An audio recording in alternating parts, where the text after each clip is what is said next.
நெய்வழிங்கிறது சாதாரண விஷயம் இல்லை, உலகத்திலே கேள்விப்படாத உண்மை.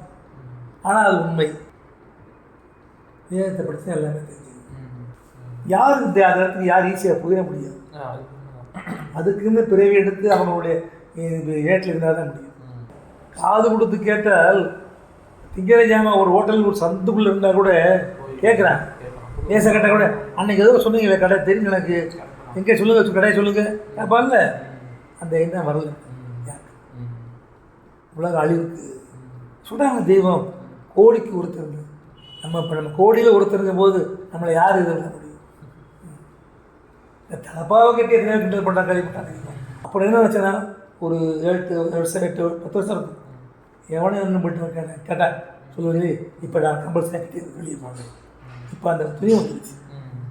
இதே பெருசு 85. அதனால் எப்படா தெய்வம் எடுத்துக்கிறாங்க ஆசையை விட்டு போயிடுவோம்.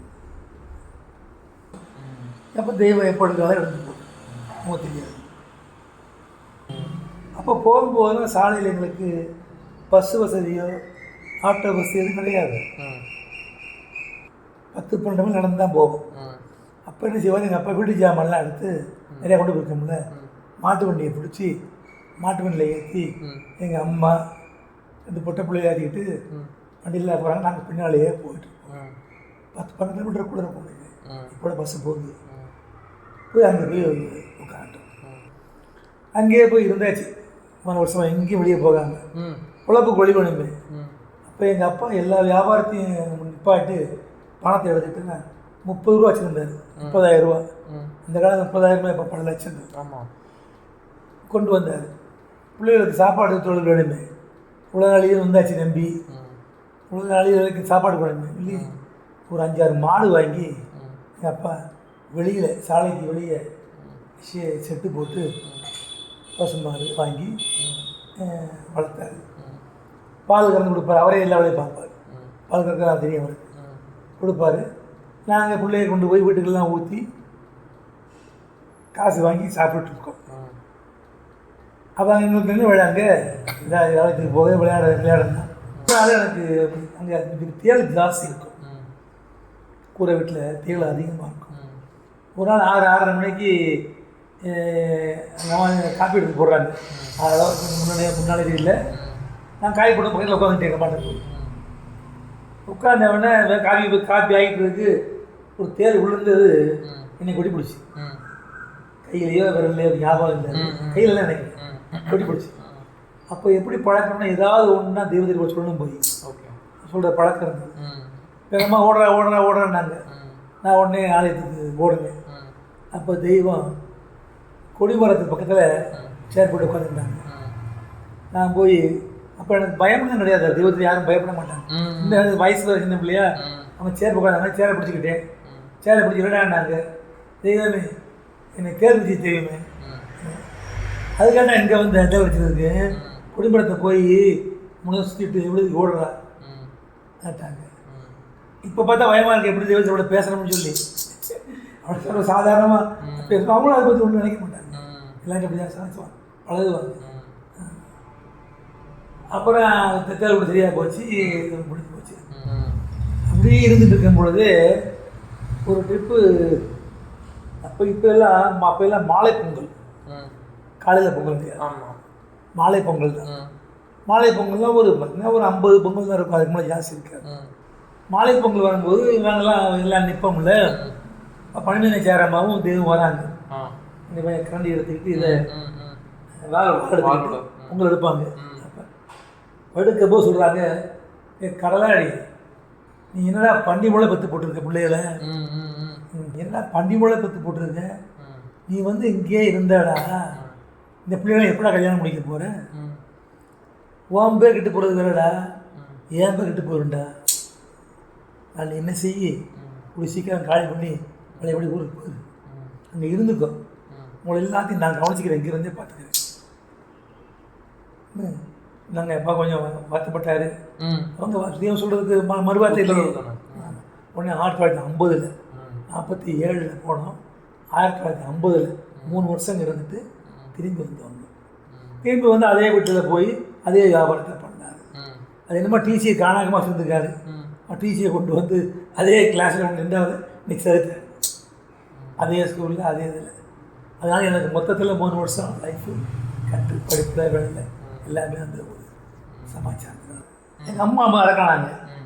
எங்கள் அம்மா அடக்கம் பண்ணது ரொம்ப அதிசயம்.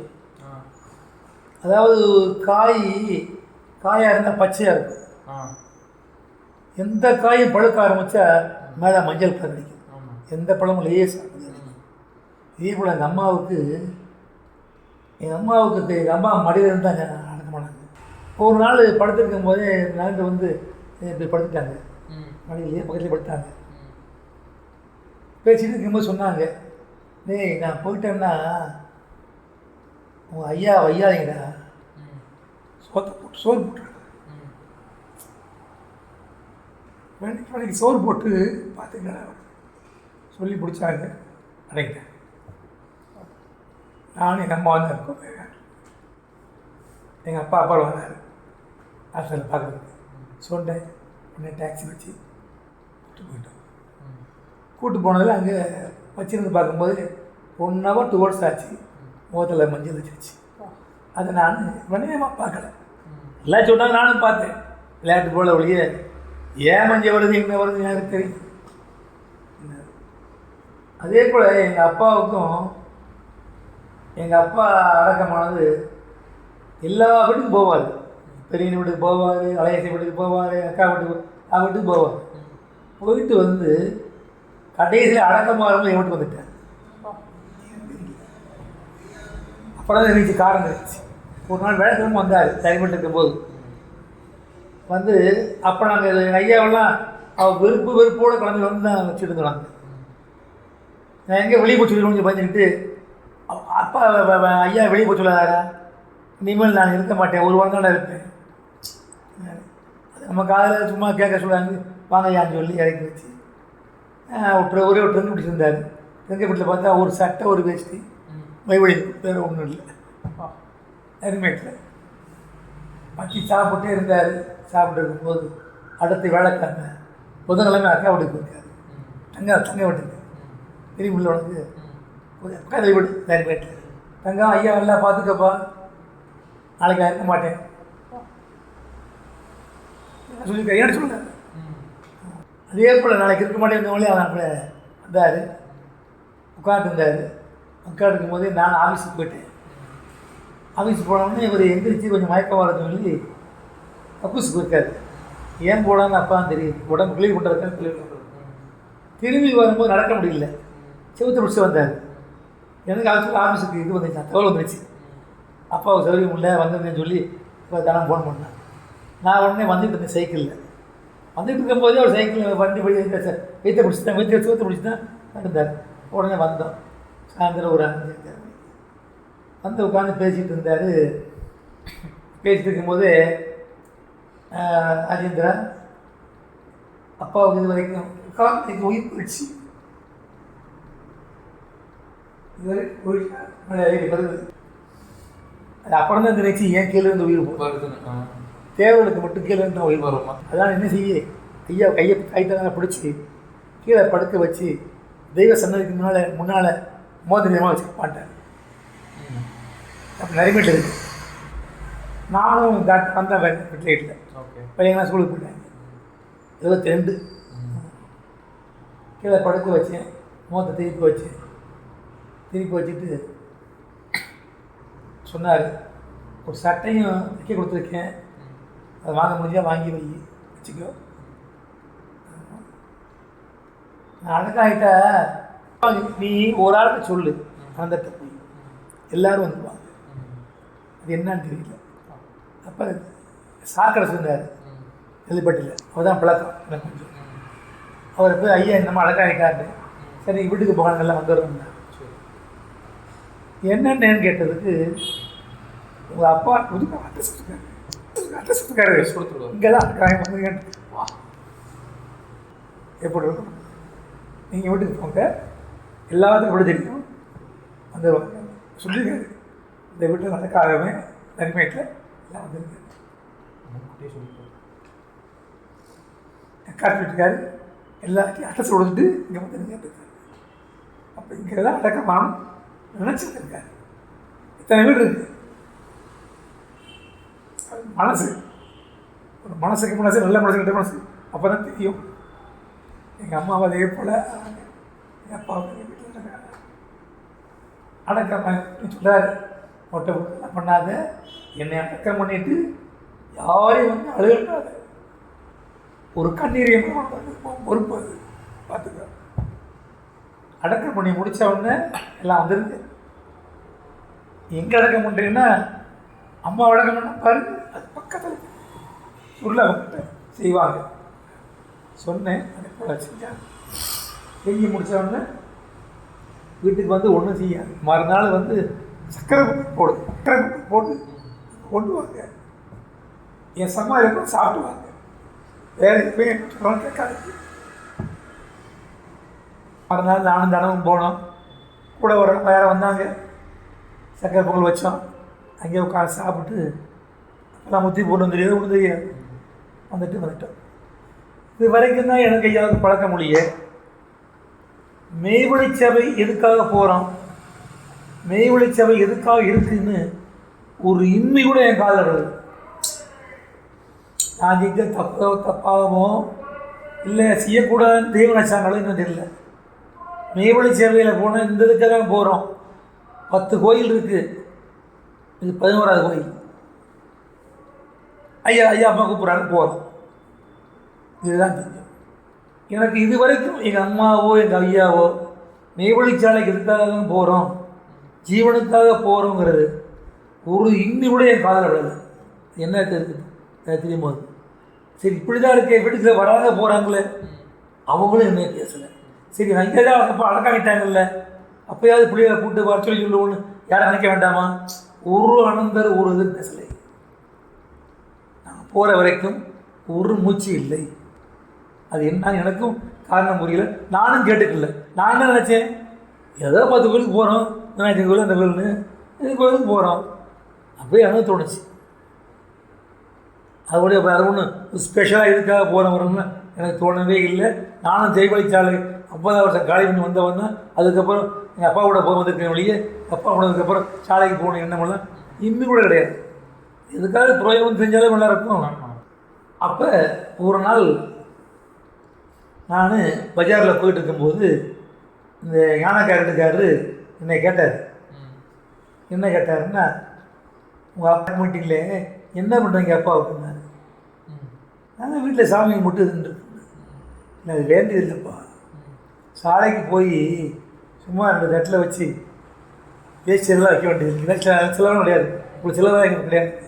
சும்மா 2 தட்டில் ஒரு 50 வாங்கி வச்சுட்டு சரிங்களா, அது அவருக்கும் நல்லது உங்களுக்கும் நல்லது. கொஞ்சம் வெளியே இது அப்பயும் சொல்லலை, அவர் நமக்கு ஜீவனுக்கு பண்ணு, அது அவருக்கு நல்லது உனக்கு நல்லது விட்டா கூட அது எனக்கு மனசில் உறுத்திட்டு இருக்குது. அது கேட்டது தான் அது, அதுக்காக நினச்சி உடனே போகலை. நாங்கள் எதுக்கு போகணும், தேவை எதுக்காக போக சொல்கிறாரு அவர். அதே சொல்ல வேண்டாமாங்க சொல்லு. அப்போ எல்லாம் வயசு எனக்கு சொல்லியிருந்தால் பிடிப்பு இருக்கும். அது என்ன காரணம் தெரியல. இதே இதில் தான் யோசனை இருந்திருக்கான் மோகன், என் தம்பி. 1981, 82 நினைக்கிறேன். அவன் யார் மூலியமாக கேள்விப்பட்டு இனிமேல் சாலைக்கு தான் போகிறது கொண்டாடுறதுன்னு சொல்லி முடிவு பண்ணி, அவனுக்கு என்ன காரணம் தெரியாது, சாலைக்கு போகிறது நல்லது சொல்லி முடிவு பண்ணி இன்விடேஷன் கார்டு அடிச்சிருந்தான். இங்கே அடிப்பாங்க, இதை பற்றி ஏதாவது விசேஷம் பண்ணால் அடிப்பாங்க. நாங்கள் 40 நாள்லாம் கொண்டாடல இல்லை, 72 எங்கே இருக்குது, 81, 82 எங்கே 10 வருஷமாக என்னன்னு யோசனை இல்லாமல் அதுக்கு அடித்தா. நாங்கள் வருஷ பூச்சி செய்ய போகிறோம் எல்லோரும் வாங்கன்னு சொல்லி யாரை கொடுப்பான், கூட பிறந்த பிள்ளைகளுக்கு. எங்கள் வீட்டில் அப்போவே இப்போ 40 பேர் இருக்கும் எங்கள் வீட்டில். இப்போ கணக்கு பார்த்தா 80 பேர் இருக்கும். அக்கா போய் அக்கா வந்து அப்போ மதுரையில் இருக்க வீடுக்கு பூரா கொடுத்தான். எல்லாத்துக்கும் பத்திரிகை கொடுத்து வரணும் அவசியம் வரணும். ஒரு பஸ்ஸை வேறு பிடிச்சான். ஆமாம், பஸ்ஸை பிடிக்கும்போது நிறைய எல்லாருமே கிளம்பிட்டாங்க. நான் அப்போ அங்கே இருக்கேன், மெட்ராஸ் ஒர்க் பண்ணிட்டு செக்ரட்டரியேட்டில். எனக்கு ஃபோன் பண்ணாலும் லெட்டர் போட்டாலும் தெரியல, எனக்கு பண்ணானே இந்த மாதிரி சரி நான் பஸ்ஸை பிடிச்சி போயிட்டுருக்கேன், நீ சாலைக்கெல்லாம் வந்துடு, இனிமேல் வந்து ஐயா கரெக்டாக செய்வோம். யார் யார் வர்றாங்க, கூட பிறந்த எல்லோரும் வர்றாங்க. எல்லோரும் வந்தாங்க, அக்கா தங்கச்சி பெரிய வீட்டில் மதனி எல்லாருமே வந்தாங்க. பஸ் ஃபுல்லாக அவங்க பஸ்ஸில் எத்தனை மணிக்கு கிளம்புறாங்க தெரியாது. நான் பஸ்ஸில் வர்றேன், நீ சாலைக்கு வந்துருந்தாங்க. எனக்கு சாலை எந்த பக்கம் இருக்குன்னு தெரியாது. நான் 7 வயசு வந்தேன். ஆனால் விசாரித்து போக தெரியும், வயசு வந்துருச்சு இல்லை. புதுக்கோட்டைக்கு போகணும், கிழக்கு இறங்கணுன்ல இருக்க தெரிஞ்சுக்கிடுச்சு. அப்போ ராக்போர்ட் எக்ஸ்பிரஸில் வர்றோம். நான் வந்து இறக்கி விட்டேன், ஏழை போனேன், குளிக்கல ஒன்றும் செய்யலை. நானும் தனம் கணேசன் சின்ன பிள்ளையா தான் 82 நினைக்கிறேன். அங்கே பஸ் ஸ்டாண்ட்லேயே பாத்ரூம் போய் குளிச்சு ட்ரெஸ்ஸை மாற்றிக்கிட்டு கீழக்குறிச்சிக்கு போகணுங்க, பஸ் எங்கே இருக்குதுன்னு கேட்டேன். கீழக்குறிச்சி பஸ் கிடையாது, அந்த போகிற பஸ்ஸு ஏதோ ஒரு ஊர் இப்பயும் போகுது பஸ், போகிற வழியில் இறக்கலாம், 8:30 மணிக்கு பஸ்ஸு. 8:30 மணிக்கு சொல்லி அங்கேயே எது கிடச்சா தின்னு இல்லை முடிவு. அந்த பஸ்ஸில் ஏறணும், கீழக்குறிச்சி இறக்கி விட்டுருங்க, எனக்கு தெரியாதுங்க இடம், இறக்கி விட்டுருக்கேன். நான் கண்டக்டர் இறக்கி விட்டேன். ஏறவுடனே ஒரு ஆட்டை கேட்டேன், மெய்வழி சாலையில் விட்டுருக்குல்ல கேட்டேன். ஆமாண்ணே, இந்த பக்கம் தான் போகணுன்னாரு. எப்படி போவீங்க, போகிறேன், முள்செடியும் பொதுமா இருக்கேன், எனக்கு பஸ்ஸு போனதில்லை, 16 கிடையாது, உத்தரிப்பாங்க சாலைக்கு போகிறவங்க வர்றவங்க போயிட்டுருப்பாங்க. நான் 2 பையன் இருக்கா, பவல் லக்கேஜ் இருக்குது, போயிட்டோம். அங்கே வண்டி கிடையாது, ஆட்டோக்கு போனோம், அங்கே போன வண்டி ஒரு கிடையாது. வாடகை லிக்கல் கட்சியிலேருந்து இவனை சிவாவை தூக்கிட்டு இவனை நடந்தால் இவன் அழுகிறான், ரெண்டையும் தூக்கிட்டு மாற்றி தூக்கிட்டே வந்து ஒத்தப்பாளையே ஒத்தரிப்பாளை வரும்போது முடிச்சுட்டு இப்படி இருக்கும், அந்த விளக்கிட்டுலாம் போடும். போகும்போது விளக்கிக்கிட்டு போயிட்டு இருக்கோம், ஒரு 50 அடி போயிருப்போம். பின்னால் ஒரு இது கார் வந்துச்சு, காசு தான் கிடச்சி. விளையிலனா முள்ளாகிறான்னு சொல்லி எல்லாத்தையும் விலகி விட்டுட்டு இருக்கேன். மோதல் பஸ் வந்துட்டு, மோதல் பஸ் வாழை கூட்டு வரானே, அந்த பஸ்ஸு வந்துக்கிட்டு இருக்கேன். என்ன இப்போ தான் போகிறேன்டான், என்ன தெரியாத இப்போ தான் போயிட்டுருக்கேன். பஸ்ஸில் ஏறினேன். அப்படியே பஸ்ஸில் ஏறி அங்கே போனோம். அங்கே போய் கொஞ்சம் நின்றுட்டு பழைய ஞாபகத்தெல்லாம் பார்த்தேன். நம்ம விடுதி எங்கே இருந்துச்சு, அப்போ விடுதி விட்டு வந்துட்டார்ல, நம்ம விடுதி எங்கே இருந்துச்சு, நம்ம கிணறு ஞாபகம் ஓடிச்சு. அப்படி சுற்றி பார்த்தேன். எல்லோரும் வாங்க என்னென்ன செய்யணும்னு சொல்லி இவன் லிஸ்ட் வச்சுக்கிட்டான், ஜாமான் வாங்கி வச்சுருந்தான். நீங்கள் போகடா வாரேன்னு சொல்லி நானும் தனியாகவே எல்லாத்தையும் போச்சு விட்டு தனியாக அந்த இந்த வீட்டிலேருந்து அந்த காண வீட்டிலேருந்து பாதி தூரம் போயிருப்பேன். ஒரு மரத்தில் ஒருத்தர் உட்காந்துருந்தார். உட்காந்து வந்து நீங்கள் யார் இங்கே புதுசாக இருக்கிறார், நீவழி கடலாக இருந்துக்கமாங்க அங்கே ராஜேந்திரன் உட்காந்து என்ன செய்ய போகிறீங்க? இல்லை நாங்கள் வெளியே கும்பிட்டுருந்தோம், தீபாவளி சொல்லி இங்கே வந்து நல்லது யோசனை. நான் யாருன்னு தெரியுமாண்ணே? தெரியாது. அப்பாவுக்கு வேண்டிய பிறந்து எதுக்கு வரங்க போகிறீங்கன்னு தெரியுமா உங்களுக்கு? அதெல்லாம் எங்களுக்கு தெரியாதுங்க. உட்காந்து பேசிட்டு போகணும்னு அன்னைக்கு தான் பேசுகிறேன். அப்படியே அது நான் என்ன நினச்சேன், இவ்வளோ நாள் வரைக்கும் உயிரோடு இருந்தமே, அதுவே பெருசு. அன்னைக்கு தான் வருத்தப்பட்டேன். அது யாருண்டா ராஜகுரு கரியக்காரருக்கு பாருங்க, அப்பா சுப்பிரமணிய ஆச்சாரியன்னு பேர். அவர் ஐயாவுக்கு வேண்டியவர். அவங்கெல்லாம் சேர்ந்து விராட்சி ஒரு காலம் பேசுவாங்க. அந்த ஒரு இதில் பேச அப்போ எனக்கு தூண்டுகோல் இங்கேருந்து கிளம்புறதுக்கு இவன் மோகன், அங்கே போய் விஷயம் தெரிஞ்சுக்கிறதுக்கு அவங்க அப்பா 2 முடிவு சேர்ந்து அன்னைக்கே ஆரம்பிச்சிட்டேன். அண்ணாச்சிக்கு அது விடுதி கிடைக்குமாச்சு, நானும் வரப்போகுது அன்னையிலேருந்து ஆரம்பிச்சிட்டேன். நீங்கள் அடுத்த டைம் வாங்க, உங்களை ஏற்பாடு பண்ணிட்டாங்க. அன்னையிலேருந்து சாலைக்கு ஒவ்வொரு திருவிழாவுக்கும் நான் அவ்வளோ போயிருவேன். அதுக்கு ஒரு ரிட்டையர் ஆன பிறகு அப்புறம் கம்ப்ளீட்டாக போய் அங்கே இருக்கேன். ஒரு ட்ரிப் போய் 10 நாள் இருந்தேன், படிக்கிட்டு போயிட்டு இருந்தேன். ஒரு வாரம் 10 நாள் இருப்பா, அவளும் இருப்பா. இல்லை இருங்க, இது அடிபட்டு போச்சு, நம்ம கைப்புள்ளியாக போயிட்டோம், இப்போ நான் தனியாக போய் இருக்க முடியல. அவள் நான் இருக்கேன், நீங்கள் வாங்கண்டா சொல்லி முடிச்சார் இல்லையா, அவளும் வந்துட்டா. அது என்ன ஏற்பாடு, தெய்வ ஏற்பாடு நமக்கு தெரியாது, போக முடியல. இப்போ யாராவது போனால் கூட போகிறது, கூட வந்தால் வந்துட வேண்டியது. எனக்கு பெரிய புண்ணியம் எங்கள் அப்பாவும் எங்கள் அம்மாவும் என்கிட்டே அடக்காங்க. 9 வீடு வந்து என்கிட்ட தான் வந்தாருன்னா அது என்ன காரணம் அவர் மனசுக்கு தான் தெரியும். அது வீட்டு அட்ரஸ் எழுதி கொடுத்து வந்திருக்காருன்னா அது என்ன ஆச்சரியம். படுத்துருக்கும்போது சின்ன வீடு 45 ரூபா வீடு வாடகை, கதவை விட்டு உட்காந்துருக்கோம். கதவை திறந்து வீடான்னாரு. சரியான்னு என்ன ஏன்னு, உங்கள் அம்மாவும் தெய்வம் வாசல் நிற்கிறாங்கடா, வாசல் நிற்கிறாங்க, திறந்து வீடா நாங்கள் எங்களுக்கு என்ன தெரியும், அவருக்கு என்ன தெரியுது, அப்படி திறந்து வச்சவங்க அது ஒன்று சொன்னார். அது ஏன் இருந்துச்சு, அப்படி தான் சாவு இருக்குமா, நமக்கு மற்றவங்க சாவு கஷ்டமாக இருக்குமா, அப்பயும் நடப்படாது. அந்த தெரிஞ்சுக்கிற வயசு இல்லை இல்லை. நெய்வழிங்கிறது சாதாரண விஷயம் இல்லை, உலகத்திலே கேள்விப்படாத ஒன்று. ஆனால் அது உண்மை. வேதத்தை படித்து எல்லாமே தெரிஞ்சுக்கணும். வாக்கியமானது ஒரு வாயில் உணவு போய் உடம்பை காப்பாற்றது போல இந்த 2 வாயில் அந்த தேவாமிர்தம் போய் ஜீவனை காப்பாற்று. நாங்கள் பெருசு இல்லை, அவங்களோட வாக்கியங்கள் உள்ளே போய்கிட்டே இருக்கும். எப்படி முதலுக்கு கொடுப்பினை இருக்கும்போது ஒரு வலையை கூட எடுத்துருவாங்க, இவங்க தப்பிச்சா நம்மளை தப்பிக்க முடியாது.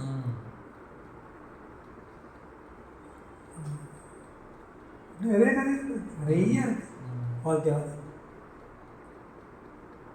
உங்களே வராது காரணமாக சொல்கிறாங்க, இன்னும் வர வேண்டிய பாக்கி இருந்தால் நிற்கண்டா, அது எல்லாம் வந்தால் தான் அழிட்டு போயிடலாம். இதே பெருசு 85. அதனால் எப்படா தெய்வம் எடுத்துக்கிறாங்க ஆசை எடுத்துட்டு போயிடுவோம். எப்போ தெய்வம் எப்போ எடுக்கிறாலும் எடுத்துட்டு போகும், நமக்கு தெரியாது.